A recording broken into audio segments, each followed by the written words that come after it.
Good morning students, good morning class. तो students, जो हमारी लास्ट क्लास थी जिसमें हमने कोडिंग डिकोडिंग का सेकंड पार्ट कंप्लीट किया था, और आज की जो हमारी स्पेशली क्लास है जिसमें हम क्या पढ़ेंगे, कोडिंग डिकोडिंग का थर्ड पार्ट। ठीक है, फर्स्ट पार्ट जो था जिसमें हमने बेसिक पढ़ा, सेकंड पार्ट में हमने कुछ टाइप्स पढ़े कोडिंग डिकोडिंग के। ठीक है, और कुछ क्वेश्चन भी किए थे। एक क्वेश्चन मैंने आपको होमवर्क के लिए दिया था, वो 2-3 बच्चों ने उनको कर दिया है, जिन्होंने आंसर दिया है। मुझे 2-3 ही है, और ने भी कर लिया हुआ, आंसर देना भूल गए होंगे। ठीक है, तो जिनको वो क्वेश्चन नहीं आया है उस क्वेश्चन को भी हम देखेंगे। ठीक, लास्ट की जो क्लास थी जिसमें क्या है, एक मैंने कुछ गड़बड़ी जानबूझ के की थी, यानी हमने क्या है कुछ कैलकुलेशन मिस्टेक जानबूझ के गलत की थी, ताकि हम पता लगा सके कि कौन स्टूडेंट जाग रहा है या कौन सो रहा है। ठीक है, अब वो गलती क्या है वो मैं आपको आज की क्लास के अंदर भी बता दूंगा, सिर्फ 2 या 3 मिनट उसके अंदर लगेंगे। ठीक है, और आज का जो हमारा टॉपिक है कोडिंग डिकोडिंग, जिसमें हम क्या पढ़ेंगे, सिर्फ ओनली क्वेश्चंस, यानी जितने भी क्वेश्चन एग्जाम में आ सकते हैं, जितने भी टाइप के, वो हम आज की क्लास के अंदर देखेंगे। और क्वेश्चंस को पहले मैं आपको पूरा लॉन्ग मेथड समझा दूंगा कि हाँ, इसका आसानी से बहुत स्लो मेथड में ये लॉजिक निकल रहा है। उसके बाद उसी क्वेश्चन को एग्जाम में कैसे करना है वो मैं आपको हाथों हाथ 1 मिनट के अंदर उसको कैसे पुटअप करना है वो आपको मैं समझाऊंगा आज की वीडियो के अंदर। ठीक, इसके बाद भी अगर कोई टॉपिक या मतलब कुछ क्वेश्चंस रह जाते हैं एग्जाम की दृष्टि से जो इम्पोर्टेंट है, वो हम अगली क्लास के अंदर देखेंगे। तो आप टॉपिक डाल लीजिए कोडिंग डिकोडिंग पार्ट 3, और हम लेते हैं पहले होमवर्क का क्वेश्चंस, और उसके बाद देखते हैं हमारा जो मैंने जानबूझ के आपको उलझाने के लिए गलती की थी, उस गलती को मैं आपको बताता हूँ। ओके, तो वीडियो को लाइक कर दीजिए, चैनल को सब्सक्राइब कर दीजिए यदि वीडियो अच्छा लग रहा है तो। ओके, मुझे आपको एक इम्पोर्टेंट बात बतानी है जो आप ध्यान से सुनिएगा, जो आपकी लाइफ के लिए बहुत इम्पोर्टेंट है। ठीक है, एक जो लाइफ होती है उसमें आप सोचिए कि आपके पिताजी, आपके मॉम डैड आपसे क्या चाहते हैं कि हमारा जो स्टूडेंट है, यानी जो हमारा लड़का है, जो हमारी लड़की है, वो अच्छी से अच्छी जॉब प्राप्त करे। ठीक है, यानी अच्छी से अच्छी सरकारी नौकरी लगे। ठीक है, तो आपको बचपन से स्कूल भेजते हैं, आप फर्स्ट में जाते हैं, फिर 10th बोर्ड पेपर देते हैं, फिर 12th बोर्ड देते हैं, फिर ग्रेजुएशन करते हैं। उसके बाद आते आते आप एक एग्ज़ाम दिया गवर्नमेंट जॉब का, फिर 2 दिए, ऐसे आप 10-20 एग्ज़ाम देने के बाद सिलेक्शन नहीं होता है तो आप होपलेस हो जाते हैं कि हाँ, मेरा सिलेक्शन नहीं हो रहा, मुझे गवर्नमेंट किस्मत में गवर्नमेंट जॉब नहीं है। ऐसा बस आपकी माइंड की जो थिंकिंग है उसको आप हटा लीजिए। क्यों? क्योंकि आप ज़रा सोचिए कि जब आप बचपन से 12th तक, फिर आपके पास फर्स्ट ईयर, सेकेंड ईयर और थर्ड ईयर, जिसने पास कर लिया वो गवर्नमेंट जॉब क्यों प्राप्त नहीं कर सकता? क्यों नहीं कर सकता? आप देखिए, जब आप लास्ट सीढ़ी पर पहुंच गए, 10 मंजिल एक इमारत है, ठीक है, 10 मंजिल है, आप 9 पर पहुंच गए और 10वीं पे चढ़ने पर आप बोलते हैं कि नहीं, मुझसे नहीं हो पाएगा, तो आपने ये 9 तक मेहनत क्यों की है? ये नहीं करनी चाहिए थी। ठीक है ना? या आपने 9 तक मेहनत की है, ये पूरे 9 साल की मेहनत आप पूरे 10वें साल में लगा दीजिए, यानी आपकी जो लास्ट स्टेज है उसको प्राप्त करने के लिए आप पूरे 9 साल या बचपन की जितनी भी 9वीं मंजिल तक आपको आने में जो टाइम लगा है, वो पूरा टाइम आप कहाँ लगा दीजिए, उससे 2 गुना टाइम लगा दीजिए आपको 10वीं मंजिल पर पहुँचने के लिए। तो मैं कह रहा हूँ आप 2 या 3 पेपर के बाद ही सेलेक्ट हो जाएंगे। ठीक है, तो हमारा सा इतना सा कहना है कि आपको कभी होपलेस नहीं होना है लाइफ में। ठीक है ना? मैंने एक एग्जाम्पल दिया है, यदि आप इससे समझ जाते हैं तो अच्छी बात है, यदि नहीं समझते हैं तो एक बार अपने माता पिता के फेस पर देख लेना, आपको पता लग जाएगा कि मुझे पढ़ना है या नहीं पढ़ना। ठीक है, थैंक यू सो मच।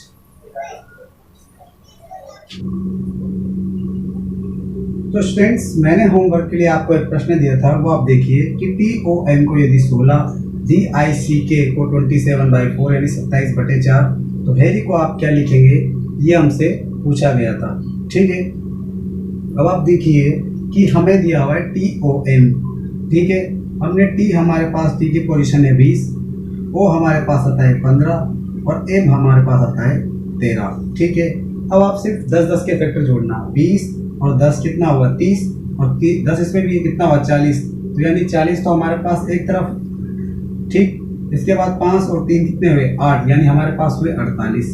ठीक, इन सबको जोड़ने पर कितना है 48, लेकिन हमें वैल्यू चाहिए कम, 16 चाहिए। ठीक है, तो आप जानते हैं कि 48 है, इसे 16 कैसे बनाना है, तो डिवाइड बाई कितना होगा 3 हो जाएगा, यानी डिवाइड बाई 3 हो सकता है, ये हमने सोचा। अब ये 3 कहाँ से आया, ये आप देखिए कि यहाँ पर 3 है, तो वेरिएबल हमारे पास 1 2 3, मतलब ऐसा हो सकता है। तो यही चीज़ हम इस पर अप्लाई करके देखते हैं कि हमारे पास D की पोजीशन हमारे पास 4, आई हमारे पास 9, सी हमारे पास 3rd नंबर पे और के हमारे पास 11 नंबर पे।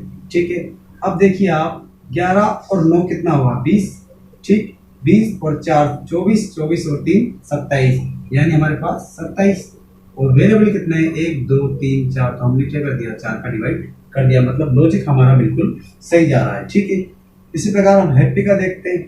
तो हैप्पी हमारे पास एच हमारे पास 8 नंबर पे, एक हमारे पास ए हमारे पास 1 नंबर पे, आर हमारे पास 18 नंबर पे, ये भी हमारे पास 18 नंबर पे और ये हमारे पास 25 नंबर पे। ठीक है, अब आप जोड़िए 18 18 कितने हुए 36। ठीक, इसके बाद 8 और 1 कितने हुए 9 और ये हमारे पास 25, यानी 25 प्लस 9 प्लस 36। जब आप जोड़ेंगे तो आप देखिए 9 और 6 15, सॉरी 9 और 6 15, 15 और 5 कितने हुए 20 के 2, हासिल लगे 2, 2 के 2 और कितने हुए 4 और 4 और 3 कितने हुए 7, यानी हमारे पास 70 बना। ठीक है, अब हमारे पास वेरिएबल कितने हैं 1 2 3 4 5, और मैंने 5 का डिवाइड किया तो 14 पंजे कितना हुआ 70, तो हमारे पास 14 आंसर आ चुका है। और बहुत सारे स्टूडेंट्स हैं जिन्होंने कमेंट किया था कि 14 आंसर है। तो इस प्रकार है, कुछ भी इसमें लॉजिक बिल्कुल नहीं है, कि बस आपको दिमाग इतना सा लगाना है कि उन्होंने पोजीशन दिया। ठीक है, मतलब जो अपने पास वेरिएबल है उसकी हमने पोजीशन लिख दी। ठीक, इसके बाद हमने क्या किया, जितने वेरिएबल है उनका डिवाइड किया तो हमारे पास 16 आया। अब इतना सा ध्यान रखिए कि यदि ये इनका सम बराबर आता है तो आपको पता लग जाता है, थोड़ा ज़्यादा आता है तो गुणा होता है। ठीक है, और थोड़ा सा कम आता है तो कुछ ना कुछ से क्या हो रहा होगा डिवाइड हो सकता है। ठीक है, तो यहाँ पर क्या हुआ कि ये 3 से डिवाइड हुआ, इतने वेरिएबल है, ये 4 से हुआ और ये किससे हुआ 5 से हुआ। तो इस टाइप के एग्जाम में सवाल को एग्जामिनर आपसे पूछ सकता है। ठीक है, ओके, इसको नोट कर लीजिए आप। और बहुत बहुत थैंक यू जिन स्टूडेंट ने कमेंट किया। मुझे उम्मीद थी कि अधिकतर स्टूडेंट कर देंगे, लेकिन किसी को नहीं आया तो कोई बात नहीं है, जब आप पढ़ेंगे तो भी करना सीखेंगे। ओके, तो अगला जो सवाल है हम देखते हैं।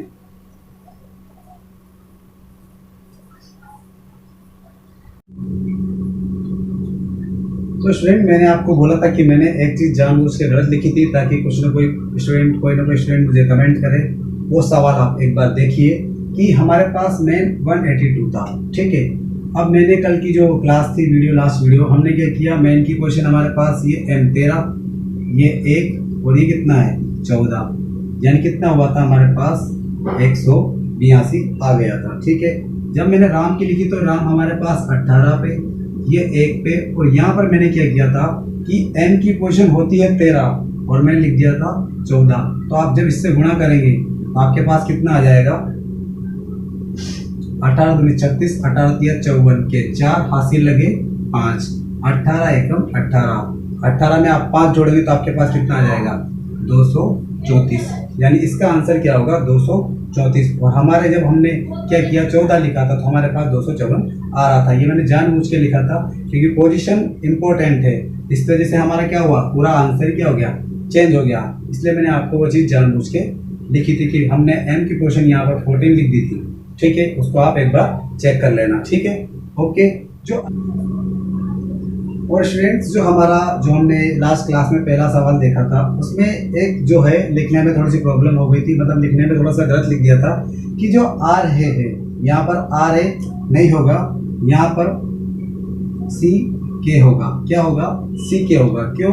क्योंकि जो वर्ड अलग अलग हैं सारे तो उनकी से कोडिंग क्या होगी अलग अलग होगी। ठीक है, हमारे पास जो फ्लाई है उसकी कोडिंग के तभी निकलेगी जब यहाँ पर आर ए नहीं होगा, क्योंकि आर ए यहाँ पर भी है और आर ए यहाँ पर भी है, तो दो वर्ड यहाँ भी सेम और यहाँ भी सेम हो जाएंगे। ठीक है, एक बार उस क्वेश्चन को आप पुनः चेक कर लेना, क्योंकि यहाँ पर कोडिंग क्या होगी अलग होगी। लेकिन अगर यहाँ पर कोडिंग आर ए होगी तो इसमें भी आर ए और इसमें भी आर ए, यानी दो सेंटेंस में आर ए, इसमें भी के है और इसमें भी के है, तो जो एक फ्लाई है इसकी दोनों में से कोई भी कोडिंग हो सकती है। इसलिए यहाँ पर जो चेंज होगा वो क्या होगा कि यहाँ आर ए की जगह क्या होगा सी के होगा। ओके, जो दो मैंने मिस्टेक की थी मैंने जानबूझ के की थी ताकि मुझे पता लगे कि हाँ कि आप कितना रीजनिंग माइंड आपका यूज़ करेंगे, ये नहीं कि सर ने बताया चलो लिख लिया समझ लिया क्लास भूल गए। ठीक है, माइंड को कंसंट्रेट करोगे तो आपको अपने आप ही लॉजिक समझ में आ जाएगा कि हाँ यदि यहाँ आ रहे हैं इसमें भी आ रहे हैं, इसमें के है इसमें के है, तो एक ही वर्ड की दोनों कोडिंग कैसे हो सकती है। ठीक है, तो यहाँ कुछ ना कुछ अलग होगा। ठीक है, तो स्टूडेंट्स, हमारी जो क्लास है जिसका 5 नंबर का प्रश्न हमसे कह रहा है कि किसी कूट भाषा में BOY लिखा जाता है 51, GIRL लिखा जाता है 58 और WOMAN को क्या लिखा जाएगा, ये हमें फाइंड आउट करना है। ठीक है, तो हमारे पास क्या है, हमारी सिर्फ पोजीशन है जो हमें याद है, तो हम वो चीज़ पहले अप्लाई करके देखते हैं। ठीक है, हमने क्या किया, BOY यहाँ लिख दिया BOY। ठीक है, बॉय जो हमारे पास है यानी B की पोजीशन हमारे पास 2, O की हमारे पास 15 और Y की हमारे पास 24 नहीं 25। ठीक है, जब आप जोड़ेंगे तो ये 15 और 25 कितना हुआ 40 और 40 और 2 कितना हुआ 42। अब आप देखिए यहाँ 42 है और यहाँ 51 है, यानी कितना कम पड़ रहा है, यानी यहाँ पर +9 करना पड़ेगा, ये हमने मान लिया। ठीक है, +9 कम करना पड़ेगा। इसी प्रकार हमारे पास GIRL है। ठीक है, गर्ल्स की देखते हैं। गर्ल्स हमारे पास G हमारे पास 7 नंबर पे, I हमारे पास 9, उसके बाद R हमारे पास 18 नंबर पे, इसके बाद हमारे पास L हमारे पास 12 नंबर पे। ठीक है, अब आप जोड़िए 18 और 12 कितना हुआ 30 और ये कितने हुए 16, यानी 30 और 16 कितना हुआ 46। ठीक है, अब जोड़िए, इसमें कितना जोड़ना पड़े कि कितना हो जाए 58, यानी 12 जोड़ना पड़ा। ठीक है, इसी प्रकार हम करके देखते हैं किसका, वुमन का। कहते हैं WOMAN। ठीक है, ये W हमारे पास 23 नंबर पे, ये 15 पे, M हमारे पास 13 पे, A हमारे पास 1 पे और ये 14 पे। जब आप इनको सबको जोड़ोगे तो कितना आएगा आपके पास 66। ठीक है, अब 66 में कितना जुड़ रहा होगा ये हमें पता नहीं है। आप लॉजिक देखिए कि इसको मैं 3 × 3 लिख सकता हूँ, नहीं लिख सकता। इसको मैं 3 × 4 लिख सकता हूँ या नहीं लिख सकता।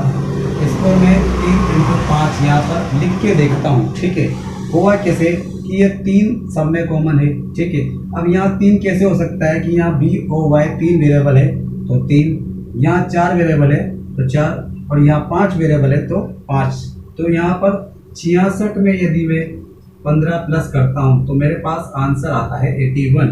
और आप देखिए ऑप्शन में 81 मिल जाएगा। मतलब हमारा जो लॉजिक है वो बिल्कुल सही है, मतलब हमने जो रीजनिंग अप्लाई की है बिल्कुल सही है। ओके, तो अगला सवाल हम देखते हैं। फ्रेंड्स, हमारा 6 नंबर का प्रश्न है जो हमसे कह रहा है वो आप देखिए, BAD बेड की कोडिंग 5 4 7 दी हुई है और डार्क की कोडिंग आपको फाइंड आउट करनी है। ठीक है, हमने क्या किया, BAD ये लिख दिया। ठीक है, इसकी कोडिंग 5 4 7।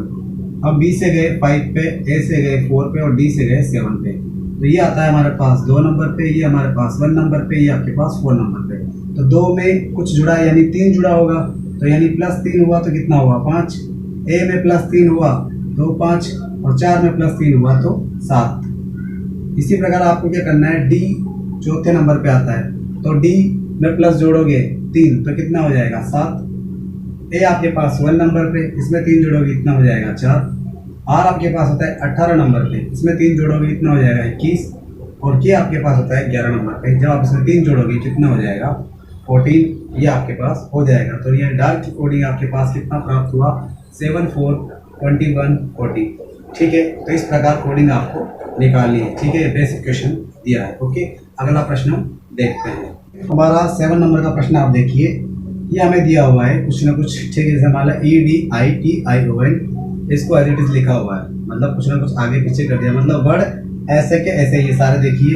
E हीरा, D B है, I है, O मतलब पूरा एज इट इज लिखा हुआ है, यानी आगे पीछे ऊपर नीचे हुआ होगा। ठीक है, तो इसी प्रकार मेडिकल का हमें फाइंड आउट करना है, यानी वर्ड तो सारे यही होंगे लेकिन कुछ ना कुछ बनेगा। ठीक है, वो कैसे बनेगा मैंने आपको पढ़ाया था, कोडिंग विद करस्पॉन्डिंग। ठीक है, तो इसको आप देखिए, ये हमने पास E, ये D, ये I, ये T I O N। ठीक, इसके सामने मैंने लिख दिया I D E T N O I। ठीक है, क्या हुआ, D एज इट इज है, T एज इट इज है और O एज इट इज है।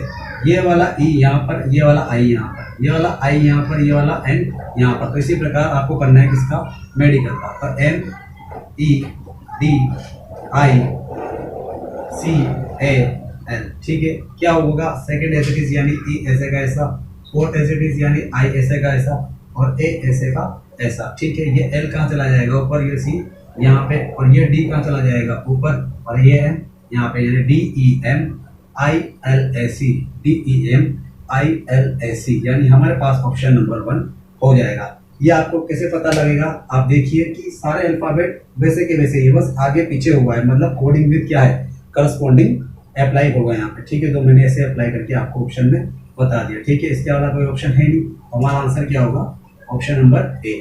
अगला प्रश्न हम देखते हैं। ओके,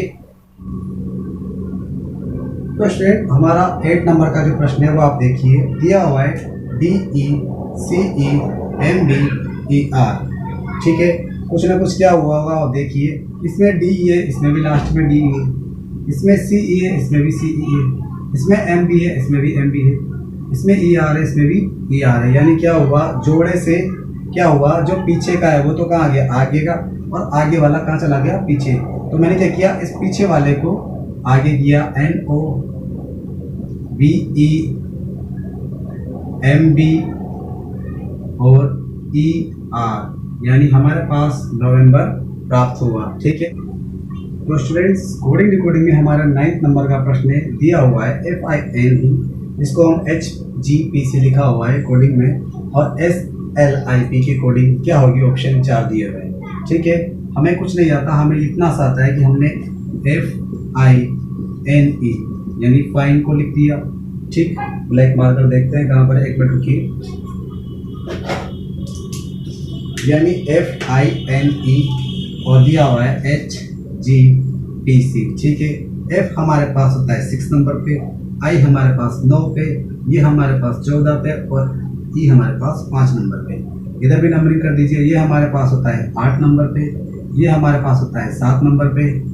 ठीक है, इसके बाद जाइए, पी हमारे पास होता है 16 नंबर पे, और सी हमारे पास होता है 3rd नंबर पे। ठीक है, अब आप देखिए 6 से 8 यानी +2 हुआ, 9 से 7 यानी -2 हुआ, 14 से 16 यानी +2 हुआ, और 5 से 3 गया यानी -2 हुआ, यानी पहले वर्ड में +2 फिर -2 फिर +2 फिर -2। इसी प्रकार आपको ये आगे लिखने की जरूरत नहीं, बस यही देखिए कि एस आपके पास 19 नंबर में, प्लस जोड़ोगे तो कितना हो जाएगा 21, और 21 पे आपके पास आता है यू, यानी ऑप्शन में जहाँ यू है वहीं से आपका आंसर क्या हो जाएगा, सही।